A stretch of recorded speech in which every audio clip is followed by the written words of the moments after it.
dị n'ụmụma onye mee nke ọma ebulie ya elu si ya jide nke oji na-aga n'ihu biko ka anyị gbakọ kịta wee kelee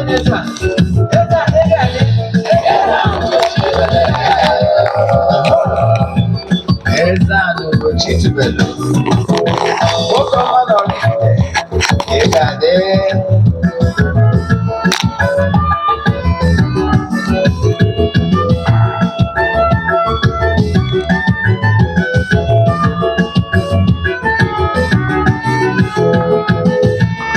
ọdịnala bụ eziokwu ọdịnala bụ ụzọ ndụ ịma na o nwere ọnụ na-eti mkpu na-asị ụmụ Igbo chigharịa ụmụ Igbo chigharịa kwa mbọsị ọ na-eti ma ụtụtụ n'abalị ọ nọ na nkụzi Eze-Ana ugochitubelu onye ọma na oraifite onye mgbasa ozi oziọma ọdịnala gaba n'ihu Eze-Ana ugochitubelu onye ọma ji eme ọnụ ọdịnala bụ ụzọ ndụ gaba n'ihu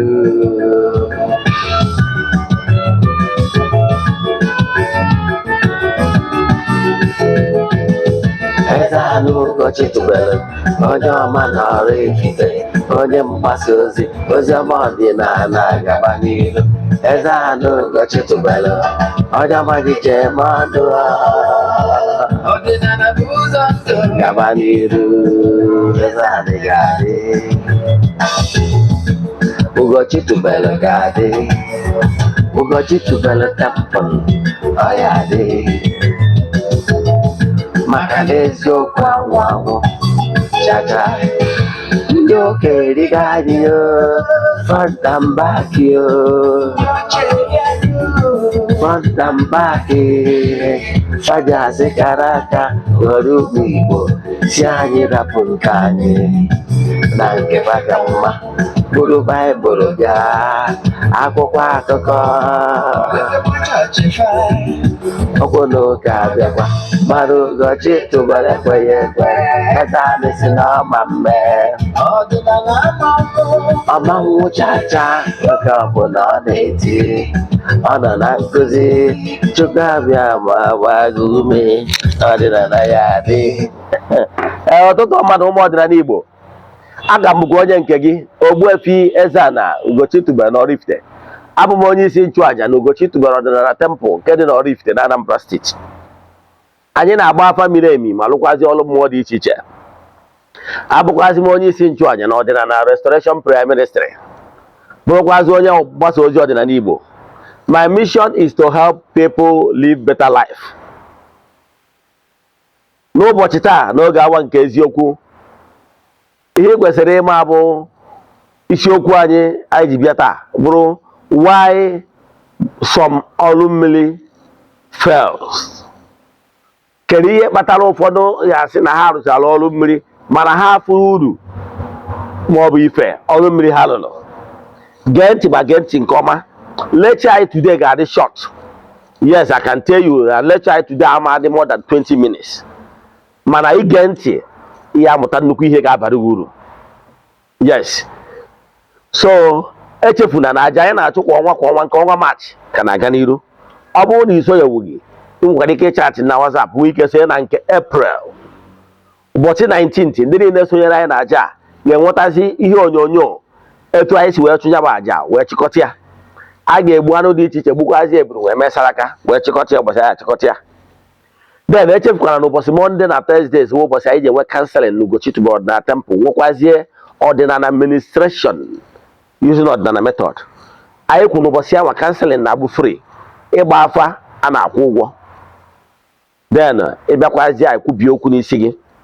Anyị gwazi na ọrụ anyị na-alụ na distance abụrụ ebara ya na ebe ọ bụla ị nọ under the globe you can actually tap from the blessings na okwu anyị kwubiri na temple n'ụbọchị ọbụla maka na ike dị n'okwu ọnụ. Then ka anyị gazie n'isiokwu anyị ji bịa. Echefuna taa ka m send the video the rejected ọfọ bụ the true life story of Ogbuefi Ezeana ugochitubelu. Ihe ọfọ mere na ngwurube nna n'ihe ọfọ na-emekwa na ngwuru dị iche iche na the only way solution. Tata iya watchkwa season 5 mmepost na my YouTube channel. Then ka aga n'iru. Gịnị kpatara ọlụ mmiri ụfọdụ ji efel? Wee kwuo na nke mbugolo ya ama n'ihe gụnwa na onwe gị na-alụ a na-alụ n'ọlụ mmiri kwesịrị inwe this basic knowledge. Maka na akwụkwọ Hosea 4:6 say, my people are suffering because of ignorance, lack of knowledge and vision. So if you don't know how things work, somebody can actually take advantage of you. To avoid that, you need to be knowledgeable, at least to some certain extent. Nke mbụ, onye ọbụla sịrị gị ka ya je kewaa ndị gị na ndị mmiri gị, nwanne gbaba ka ụkwụ gị ha. Run. Nke bụ eziokwu bụ na onye anwa na-ekwu out of ignorance, because onye anwa aghọtara how things work. And maka ihi na onye anwa na-afụta ndị mmiri from the mindset of ndị ụka ọbịa, ndị na-afụta those water elements as evil. Name them the water sprites, the mermaids. People are seeing them as evil. Nke bụ eziokwu na ha bụ benevolent spirits. They are good. Ha bụ ndị otu gị, your spiritual associate. Gị na ha nwere ka ekwuo in the spiritual realm. They are no your spiritual back force. So you need them for your existence here on earth, for you to be able to achieve the purpose why you are here. So onye ọbụla na-asị ka eje kewa gị na ndị mmiri na-achọ ka ọ gbagha ya ga, maka na mgbe ọbụla o si viala gị tinye enmity between you and your spiritual backbone, your forces, then ịmara nọ nkịtị. Those spiritual forces kwesịrị ịda aba aka gị n'ọrụ ị na-alụ na ihe ị na-eme ka ị wee pụta ihe. Example, iwe onye nwere call na content creating, ịbụ onye nwere call na ihe gbasara entertainment. Ọ bara uru ka ngwa gị na ndị mmiri na ọha nwe entertainment as a whole. Now, onye a wee je kewa gị na ndị mmiri, kedụzi ka ị ga-asị esi na-enweta inspiration nke ịma na ndị mmiri na-enweta the creativities, creative minds, ọhara ha ịghọtara ya.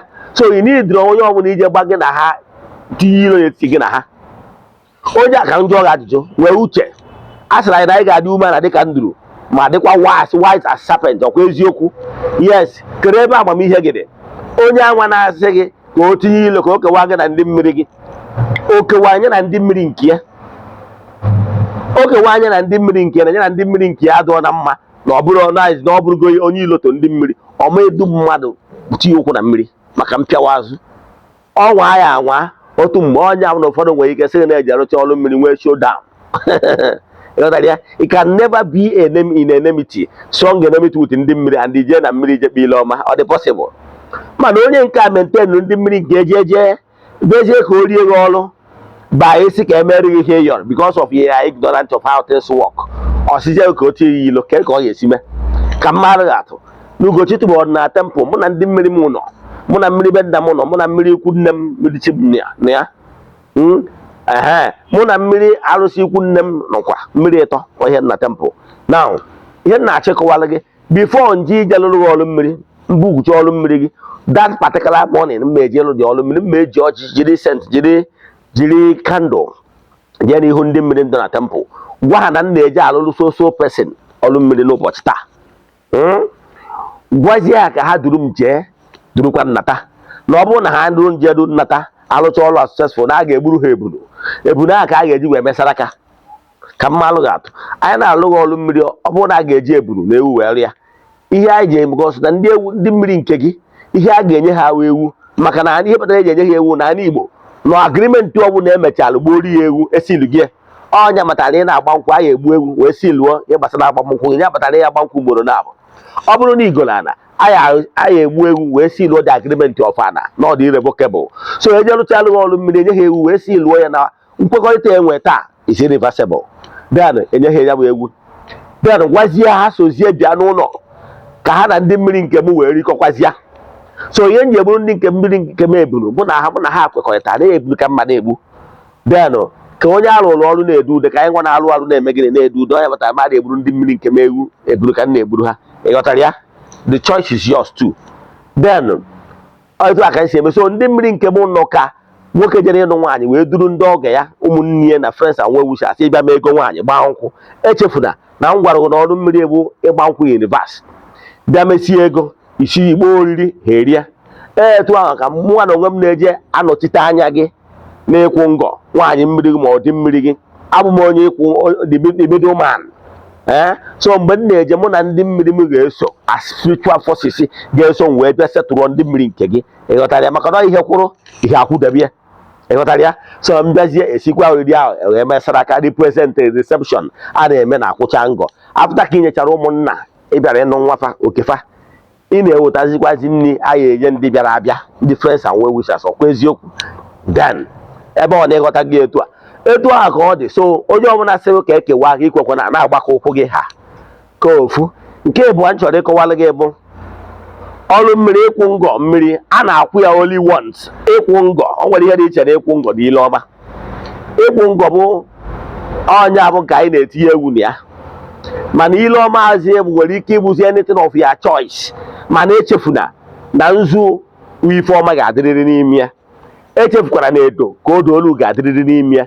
Echefukwara na ego ayọrọ mkpụrụ ịnọ ga-adị ya. Ego ayọrọ ga-adị ya ntụ onwe ugwu ọbụla iji na mmụọ eji akụghọta n'ọnya ka iji akwụ. Then itizie ego naira onye ọbụla ị nwere ike. Then ihe ndị ọzọ niile yi etizi depends on as the spirit leads. But those once it is those basic, other ones ga-abụzi as spirit leads. Echefuna ụbọchị nke ọzọ m gosi ụnụ bụ afọ ebe akwara ibu mmiri. Ihe ndị a m nwetara basic ones. That does not mean na enwezi ihe ndị ọzọ ị ga-adị as spirit leads. Ịghọtara ya? Now imezizie nke ahụ ị ga na-eje ekpekwa ile ọma from time to time. Etu ahụ ọ dị example na onwe nwa agbọghọbịa bụ onye oraifite a na-anụ ya n'ọzọ ụbụrụ. Ụbọchị agbasịalụ nkwụ nwaanyị ya, ọ bụrụ agbasizie nkwụ ọsịzie to hell with oraifite. No, to difference. No, ọ ga na-abịakwa from time to time. Ọ bịakwa mgbe ọ na-abịa ogoro bred ma ọ bụ ihe ọbụla ọ chọrọ. Ọ bịa ọsị mma mpa ekele ka unu mere na mbịa ka mmadụ ka unu mere. A wee sị ada nnọọ kedu ka gị na-adịghị si ebi unu a na-ebikọ ọfụma. Ọ sị o wee na-asị mma mpa n'ọkwanụ since 6 months a ma ọnwa ihe anyị nụkwa na ya bụkwa n'afọ ime ma ọ bụ nke a. Ewee na-asị nne na nna ewee tụọ ya alụ. Unu esikwa etu eme, unu esikwa etu ebe, unu emegokwa nke a, unu emegokwa nke a. Etu a ka gị na ndị mmiri ga-adị. Na-ekwesịrị ngọ does not mean na from time to time you approach them with eatable things. Dago gwa ha nekwa ka o si dịrị gị, nekwa nke a na ihe chọrọ ka ha mere gị, nekwa nke a nekwa nke a. O gosiri obedient child. And once you are doing this, believe in me, more blessing will keep coming. So na-arụsịara ọrụ mmiri does not mean na ịma na-eje na-echukwa ndị mmiri gị from time to time. Maka na ihe si na nke onye akarịa. Echefukwana na ndị mmiri gị bụ ya spiritual associates. Ha bụ ndị otu gị na ha kpalụ bido na mmụọ si na ha so na ndị iyi ụwa gị. So you cannot do much or achieve much here on earth without their spiritual support and backing. So what am I saying in essence? Ihe m na-ekwu bụ na ị ga na-aka ọzọ ọtụ ha ịnọkwa nọkwa o nwere ike na ihe enwe ka ihe si wee dịrị gị. Things are so tight. Ị ka na-achụgharị igoro ihe ọnụ na-erijikwasị ha donu ndị otu m donu ihe nsikwana m etu adịrị m unu mekwara m nka mere m nka. Maka na ọkwara onye yọọ enyi ya. Echefutara Matthew 7:7 na ọsị yọọ ị ga-ayọta, chọọ ị ga-achọta, kụọ aka na a ga-emeghere gị. The spiritual associate actually know exactly what you need, but most of the times they're expecting you to ask. You know, the forces of nature are brought for the Christmas. They will give you based on ọchịchị obi gị. So you must ask. Then ọnya kpatara na ọrụ mmiri abụrụ ihe ọ na-abụ ọkwa arụọla m ọrụ mmiri. Stop using this mindset. Agwasị na ndị mmiri na-edi stop m ngwa nnọọ ka anyị chịkwa ha nnọọ ka njebere onwe m. So your attitude bụ ide afụta ya as if niile build personal relation ihe mkpọrọ PR with them. Actually what you need to build ime udo, activate that personal relationship and recognition. All you need that can with that bonding so that they can actually settle in peace. You know get hard and over quarter. Either after that with the mindset of undo coil no they are quite standing in the settle and so can you quite hear Kajibas Guaro, Kajibas Guaro, a question to Rama. He have an attitude of enmity. About the cordial relationship can what you hope was able. this ịkwụ ngọ nwaanyị mmiri ma ụdị mmiri gị kwesịrị ịbụ etu a nwoke na nwaanyị na-adị mma dịka okorobịa na agbọghọbịa for any reason ha wee decide ya na onwe ha out of mutual respect and love that na ha afụgo na ha ma anụ onwe ha because of well-being na nke nwoke adịrị already and mana nwoke na nwaanyị adị already ofu mgbe nwaanyị nwere ike ọ dịgo overripe then mana nwoke nwere ike ọ dịbụ already now ha wee decide ya ka ha jee their separate ways as in ka ọ hapụ nke nwaanyị ka ọ nụọ dị onye dị ready. However, they will still maintain their friendship as in na ha fụkwana ụzọ ha ekene ha nwechara mutual respect for each other mana ha dị emesi nke ọzọ ha dị ajechi na honeypot mana ha fụrụ ụzọ ha ekene ọfụma. Ụdị mmadụ dị etu a nwere ike ịpụta na bus stop fụ ka ya former boyfriend or ya former girlfriend na-enwe problem misunderstand with somebody, you park ya one side jenikere ihe problem o wee sị onye ọkara ji mekwa nke mee nka i settle all the case. Ọ mụrụ nwa ị ga-adịtarị ya nwa mana nke ọzọ adịghị emesi nke ọzọ. Ụdị mutual respect ya kwesịrị ịdị gị na spiritual spouse, ịghọtara ya. Ọ ma na-agasaziri gị ihe mana you can still call ya nwaanyị mmiri ma dị mmiri gị, ịghọtara ya. Ịnọkwa etu a oyo ka ọgwụkwa mana na nke ọzọ ọ dị agasazi ihe mana na-enwego mutual understanding between unu abụọ. Etu a ka o kwesịrị ịdị mutual respect. And if you will be able to settle in this manner, believe in me, you will benefit him. Because no can water blessings upon blessings si na mmiri abịa. Ịghọtara ya? So ihe a ka ị kwesịrị, the mindset ị kwesịrị inwe dị ha. Ịghọtara ya? Nke ọzọ si bụ echefuna na mgbe a na-achụ aja ndị mmiri gị na o nwere ụfọdụ colors irritate them. Ọ bụrụ ọzọ ịgwa gị na nwere ihe jikwa ha na black. Ịghọtara ya? And nke ọzọ bụ ịbụrụ nwa mmiri expo ka na-achọ igbu gị nke a ịbụrụ nwa mmiri gbaalụ ihe ọbụla bụ mpịta ọsọ ha dị alike ya can tell you for fact. Ịghọtara ya? If you must have relationship, please build one. If for any reason that one collapse, you can now tell them that you and so person are no longer going forward. Now that so person is the person you are considering or you are going out with. So mana nke ha chọrọ bụ isi na nkwụ sere n'ụkwa, isi na Janet banye n'ife ọma, si n'ife ọma banye na nke Iruka, si na nke Iruka banye n'ife enyi nwa, si n'ife enyi nwa banye n'aka Janet. Etu akọdụkwu na nwoke nwaanyị enwere ike si n'aka John banye n'aka Emeka, si n'aka Emeka banye n'aka Mekus, si n'aka Mekus banye n'aka John. Is irritating. Ọ bụrụ life eji mara ha. Ụfọdụ ndị mmadụ na-aghọta for the fact that ndị mmiri bụ ndị entertainment does not mean that he had a lose life. Ọ bụrụ life eji wee mara ha. Hey, man ebi lose life. Ihe kwesịrị ibi iwu life achịkọrọ ọnụ. Ịghọtara ya? Life achịkọrọ ọnụ. Use that your time. Ndị mmiri iwu ndị obiọma, whenever you are inspired, you are in a happy mood, use that time to reflect and call upon your ndot to inspire you, to give you vision. Ọ bụrụ na ị na-enwe time for this kind of meditation, I keep saying it. N'ịbụ onye mmiri, nwee time for your spiritual meditation or spiritual exercise. Believe me, you're going to try this method now, and today they are great. One, ọ bụrụ na ị na-enwe this time of quiet time, our spiritual exercise, ị ga na-afụ na ya bụ an inspirational moment. O nwere ike inwe oge ị ga na-eji enweta inspiration. Ị bụrụ a song writer, enwere ike ọ bụrụ mgbe aka ị ga na-enweta inspiration or which song to write. O nwere ike ọ bụrụ mgbe aka ị ga na-eji maka mgbe mmụọ gị chịkọrọ ọnụ. So what am I saying? Dịka onye mmiri, ihe kpatara ọrụ mmiri ji efe elu na obi unu agbasasị. Nke ọzọ ọgwụ finally before nchịkọ idenu o nwere ụfọdụ ihe nwere ike imebi ọrụ mmiri. Enwere ike ndị amoosu anụrụ ụzọ ma ọ bụ ụchụ adị n'ụzọ gị, ihe niile agbalụ ọrụ mmiri alụrụ esizie nọ ndị mmiri na ọrụ ọ bụrụ nya mere ihe. So a ga-eburu ya ụsa ụchụ field echi gị mee ihe ndị dị mkpa. Ọrụ mmiri should be last.